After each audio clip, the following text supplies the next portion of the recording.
Welcome all of you once again, and here we'll continue with the same topic, the same text, Bholi, from the supplementary reader, Footprints Without Feet. Yesterday we have discussed the summary and also have watched a video, and it helps us understand the text very well. But today, before we discuss the lessons that we can learn from this text, Bholi, I would again like to show you the summary, the different that we did not watch yesterday. That was different and content will be same, but the videos are different. So would you like to watch it? Yes, dear students? Yes, sir. Yes, sir. Yes, sir. Very good, very good. So let's continue, let's proceed.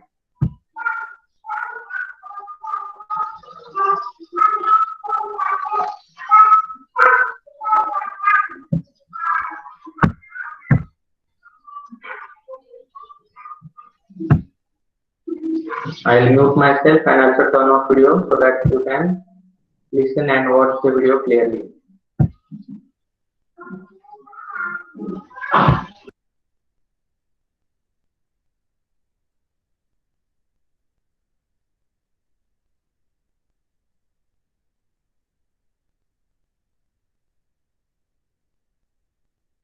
Bholi by K. A. Abbas. Her name was Sulekha, but since her childhood, everyone had been calling her Bholi, the simpleton. She was the fourth daughter of Nambardar Ramlal. When she was 10 months old, she had fallen off the cot on her head, and perhaps it had damaged some part of her brain. That was why she remained a backward child and came to be known as Bholi, the simpleton. At birth, the child was very fair and pretty. But when she was 2 years old, she had an attack of smallpox. Only the eyes were saved, but the entire body was permanently disfigured by deep black pockmarks. Little Sulekha could not speak till she was 5, and when at last she learned to speak, she stammered.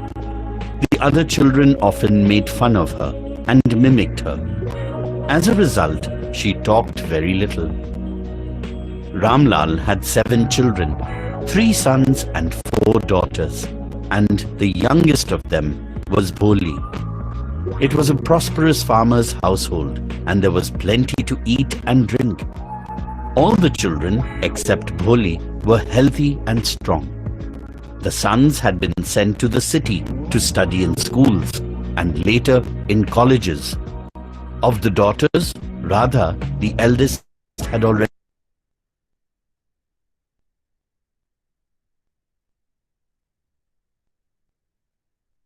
been married. The second daughter, Mangla's marriage, had also been settled, and when that was done, Ramlal would think of the third, Champa. They were good-looking, healthy girls, and it was not difficult to find bridegrooms for them. But Ramlal was worried about Bholi. She had neither good looks nor intelligence. Bholi was 7 years old when Mangla was married. The same year, a primary school for girls was opened in their village.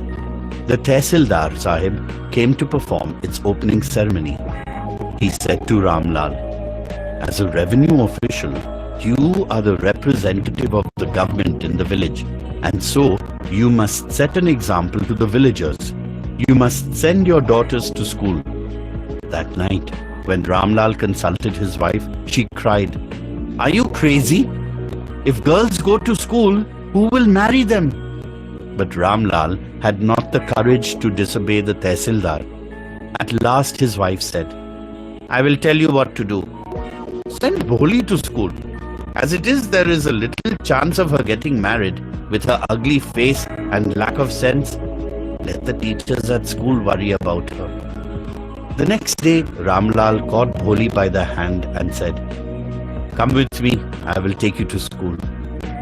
Bholi was frightened. She did not know what a school was like. She remembered how a few days ago their old cow, Lakshmi, had been turned out of the house and sold. No, no, no, no, she shouted in terror and pulled her hand away from her father's grip. What's the matter with you, you fool? Shouted Ramlal. I am only taking you to school. Then he told his wife, let her wear some decent clothes today, or else what will the teachers and the other schoolgirls think of us when they see her? New clothes had never been made for Bholi. The old dresses of her sisters were passed on to her. No one cared to mend or wash her clothes. But today, she was lucky to receive a clean dress which had shrunk after many washings and no longer fitted Champa. She was even bathed and oil was rubbed into her dry and matted hair. Only then did she begin to believe that she was being taken to a place better than her home. When they reached the school, the children were already in their classrooms. Ramlal handed over his daughter to the headmistress. Left alone, the poor girl looked about her with fear-laden eyes. There were several rooms, and in each room, girls like her squatted on mats, reading from books or writing on slates. The headmistress asked Bholi to sit down in a corner in one of the classrooms. Bholi did not know what exactly a school was like and what happened there, but she was glad to find so many girls almost of her own age present there. She hoped that one of these girls might become her friend. The lady teacher who was in the class was saying something to the girls, but Bholi could understand nothing. She looked at the pictures on the wall. The colors fascinated her. The horse was brown, just like the horse on which the Tehsildar had come to visit their village. The goat was black, like the goat of their neighbor. The parrot was green, like the parrots she had seen in the mango orchard. And the cow was just like their Lakshmi. And suddenly, Bholi noticed that the teacher was standing by her side, smiling at her. What's your name, little one? Bo. She could stammer no further than that. Then she began to cry, and tears flowed from her eyes in a helpless flood. She kept her head down as she sat in her corner, not daring to look up at the girls who she knew were still laughing at her. When the school bell rang, all the girls scurried out of the classroom. But Bholi dared not leave her corner. Her head still lowered, she kept on sobbing. Bholi, the teacher's voice was so soft and soothing. In all her life, she had never been called like that. It touched her heart. Get up, said the teacher. It was not a command, but just a friendly suggestion. Bholi got up. Now, tell me your name.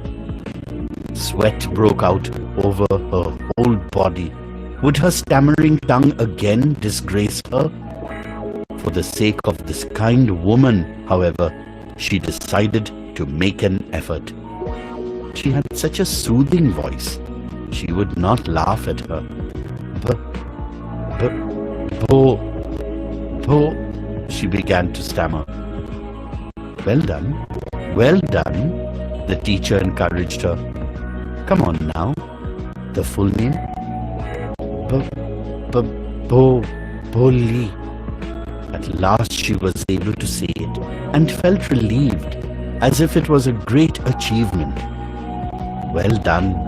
The teacher patted her affectionately and said, put the fear out of your heart, and you will be able to speak like everyone else. Bholi looked up as if to ask, really? Yes, it will be very easy. You just come to school every day. Will you come? Bholi nodded. No. Say it aloud. Yes. And Bholi herself was astonished that she had been able to say it. Didn't I tell you? Now take this book.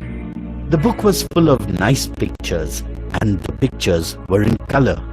Dog, cat, goat, horse, parrot, tiger, and a cow, just like Lakshmi. And with every picture was a word in big black letters. In 1 month, you will be able to read this book. Then I will give you a bigger book. Then a still bigger one. In time, you will become more learned than anyone else in the village. Then no one will be able to laugh at you.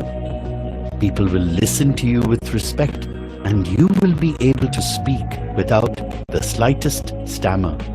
Understand? Now go home and come back early tomorrow morning.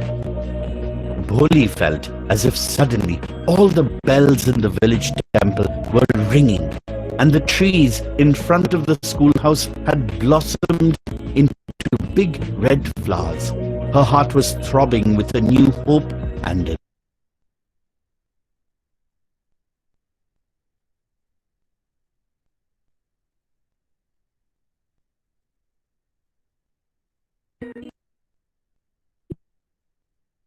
Thus the years passed. The village became a small town. Primary school became a high school. There were now a cinema under a tin shed and a cotton ginning mill. The mail train began to stop at their railway station. One night after dinner, Ram Lal said to his wife, "Then, shall I accept Bishambar's proposal?" "Yes, certainly," his wife said. "Bholi will be lucky to get such a well-to-do bridegroom, a big shop, a house of his own, and I hear several thousand in the bank. Moreover, he is not asking for any dowry." "That's right, but he is not so young, you know. Almost the same age as I am. And he also limps. Moreover, the children from his first wife are quite grown up." "So what does it matter?" his wife replied. 45 or 50. It is no great age for a man. We are lucky that he is from another village and does not know about her pockmarks and her lack of sense.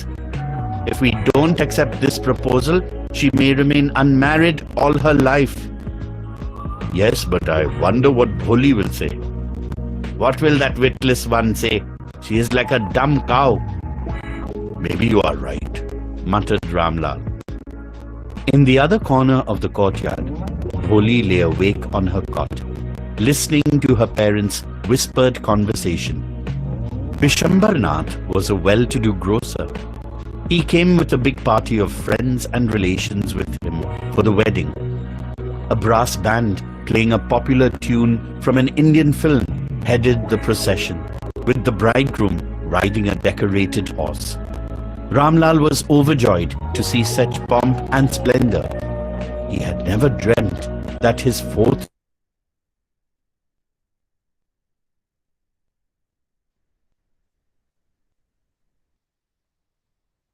had come for the occasion were envious. When the auspicious moment came, the priest said, "Bring the bride." Bholi, clad in a red silken bridal dress, was led to the bride's place near the sacred fire. "Garland the bride," one of his friends prompted Bishambar Nath. The bridegroom lifted the garland of yellow marigolds. A woman slipped back the silken veil from the bride's face. Bishambar took a quick glance. The garland remained poised in his hands. The bride slowly pulled down the veil over her face. "Have you seen her?" said Bishambar to the friend next to him. "She has pockmarks on her face." "So what? You are not young either." "Maybe, but if I am to marry her, her father must give me 5,000 rupees. Ramlal went and placed his turban, his honor, at Bishambar's feet. "Do not humiliate me so. Take 2,000 rupees." "No, 5,000, or we go back. Keep your daughter." "Be a little considerate, please. If you go back, I can never show my face in the village." "Then out with 5,000. Tears streaming down his face, Ramlal went in, opened the safe, and counted out the notes. He placed the bundle at the bridegroom's feet. On Bishambar's greedy face appeared a triumphant smile. He had gambled and won. "Give me the garland," he announced. Once again the veil was slipped back from the bride's face. But this time her eyes were not downcast. She was looking up, looking straight at her prospective husband. And in her eyes there was neither anger nor hate, only cold contempt. Bishambar raised the garland to place it round the bride's neck. But before he could do so, Bholi's hand struck out like a streak of lightning, and the garland was flung into the fire. She got up and threw away the veil. "Pitaji," said Bholi in a clear, loud voice, and her father, mother, sisters, brothers, relations, and neighbors were startled to hear her speak without even the slightest stammer. "Pitaji, take back your money. I'm not going to marry this man." Ramlal was thunderstruck. The guests began to whisper, "So shameless, so ugly and so shameless." "Bholi, are you crazy?" shouted Ramlal. "You want to disgrace your family? Have some regard for our izzat." "For the sake of your izzat," said Bholi, "I was willing to marry this lame old man, but I will not have such a mean, greedy, and contemptible coward as my husband. I won't, I won't, I won't." "What a shameless girl! We all thought she was a harmless, dumb cow." Bholi turned violently on the old woman. "Yes, auntie, all thought I was a dumb, driven cow? That's why you wanted to hand me over to this heartless creature? But now, the dumb cow, the stammering fool is speaking. Do you want to hear more?" Bishambarnath, the grocer, started to go back with his party. The confused bandsman thought this was the end of the ceremony and struck up a closing song. Ramlal stood rooted to the ground, his head bowed low with the weight of grief and shame. The flame of the sacred fire slowly died down. Everyone was gone. Ramlal turned to Bholi and said, "But what about you? No one will ever marry you now. What shall we do with you?" And Sulekha said in a voice that was calm and steady, "Don't you worry, Pitaji.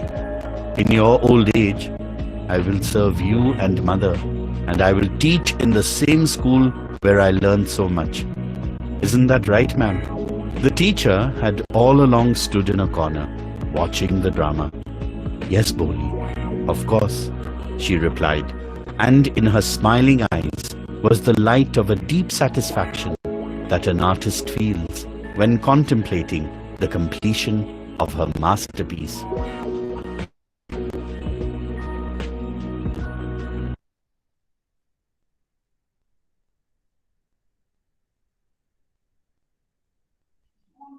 Yes, dear students, was it what we discussed yesterday? Yes, sir. Yes, sir. Yes. Very Yes. good. I hope you have understood it well now. Is there any query, doubt about the text? No, sir. No, sir. No, sir. Good. No, sir. Then, as we yesterday discussed, that the story is not from the latest era, but it seems to be quite from the past. You know, what are the instances that you can say that this is the story maybe 40 or 50 years ago, approximately? Sir, girls were not allowed to go to the school. Yes, girls were not allowed to go to school. What else?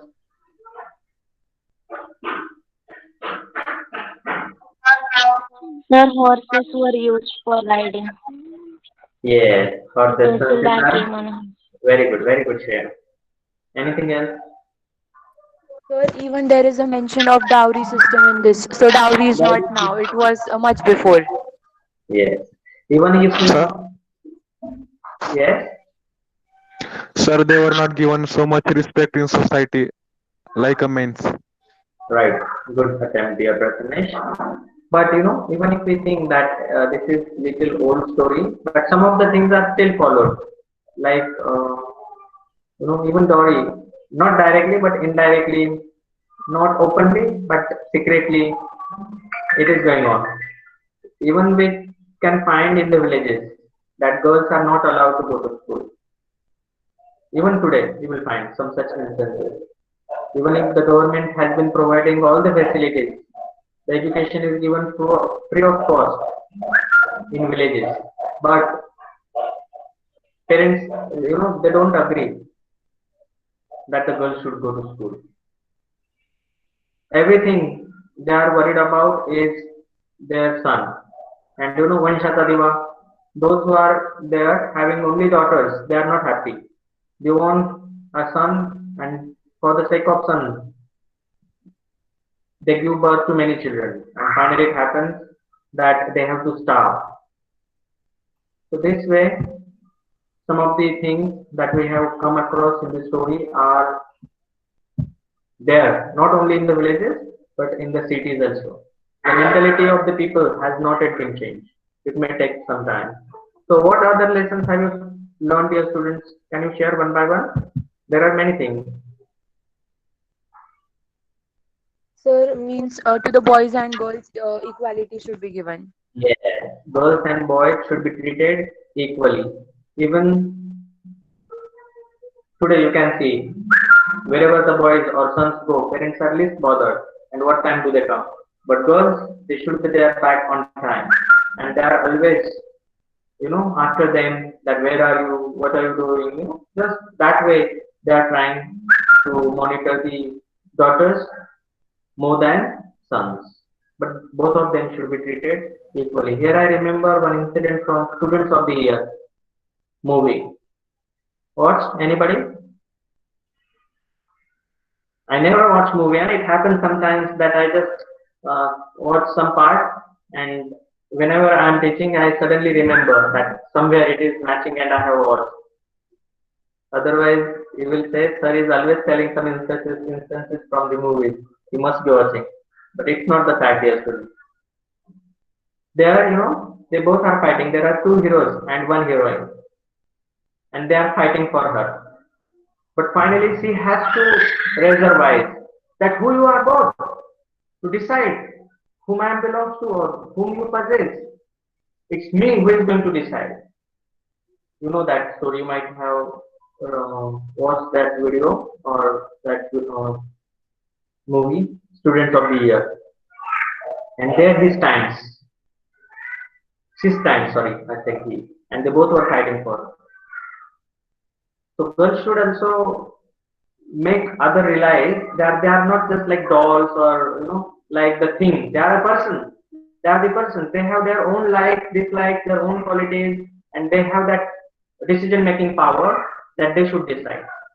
Not about what is mentioned in the movie, but all about their life. Even there was never in the history that parents could ask the daughters that if she likes him or not before getting married. But nowadays it happens.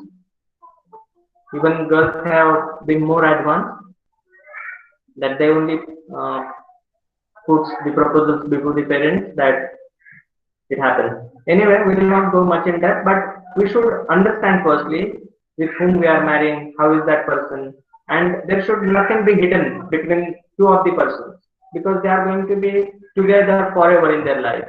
Like Bholi's parents did.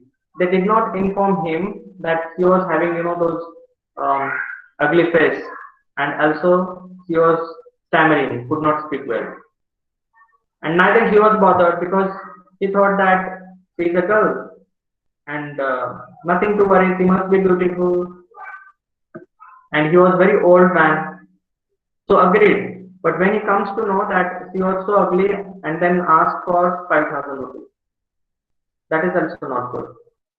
So I would definitely share with you that before getting married, we should know one another well because it is not just a matter of a year or two.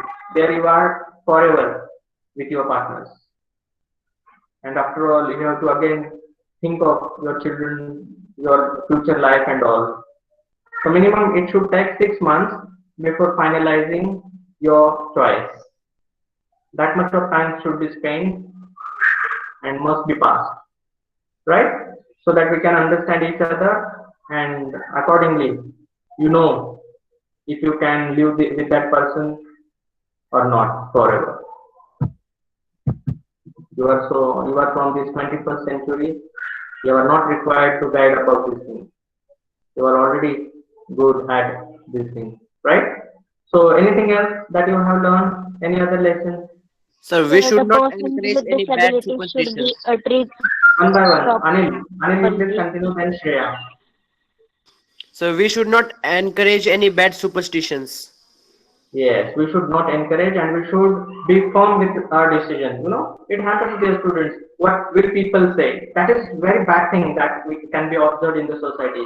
You know, in Hindi it is said, क्या कहेंगे लोग? यही है सबसे बड़ा रोग. No, we always think what he will think or what she will think, what people will say. No, never think of this thing. You think of yourself. What is for your sake, what is good for you and what is bad. Nobody knows better than you. You in the sense, you along with your parents and your family, right? Yes, sir. Shreya, So the persons with disabilities should also be treated properly. Shreya, I could not get you well. Please, can you repeat? So persons with disabilities should also be treated properly. That's what you mean to say, no? Thank you, captions. Got it. Yes, Very sir. good. So there are nowadays special schools also for the children with special needs. CWSN, child with special needs.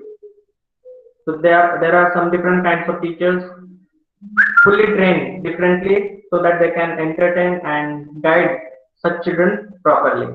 And even in the normal schools, there is a mandatory system that one teacher at least should be there as a special educator who can treat these children in a special manner. And those facilities should also be there like ramp and all other as per the need of the child. Even board exams are conducted differently. Even children with special need are given extra time to write their answers. So government has really taken initiative in order to promote good things among the such kind of people. And our honorable prime minister has changed the word. Previously it was Viklang, means we could think little different of that word. It was little being hated, but it has been now renamed as Divyang, right? Divyang, Divyang. special, divine person. And yes, they are. We know. I think in class 9 also we have discussed it in detail. Okay, any other thing, dear students, that you want to share in the context of this text? Then even the question answers will help us understand some of the new things that we have not yet discussed. Question number 1. Bholi had apprehensions about going to school. What made her feel that she was going to a better place than her home? I Sir, know may we I? have. Yes, please. Yes, you can. When Bholi's parents gave her decent clothes to wear and even made her hair properly. She was even dressed properly, so this made her feel that she was even going to a better place than her home. Very good. And she was given special attention that day. You know, new dress. She was bath. Even was given new dress. You know, and that's what attracted Bholi to go to school. Then next question: how did Bholi's teacher play an important role in changing the course of her life? She is the one, Really? no? Who played major role. Yes, you can. Sir, Bholi's teacher played an very important role in her life. She never treated her as she was disabled. when she entered the school, everyone was able to means understand, but she was not. So her teacher never ordered. She told her very nicely that stand up and what is your name. She spoke with kind words with her. Then she taught her to read and examine the pictures.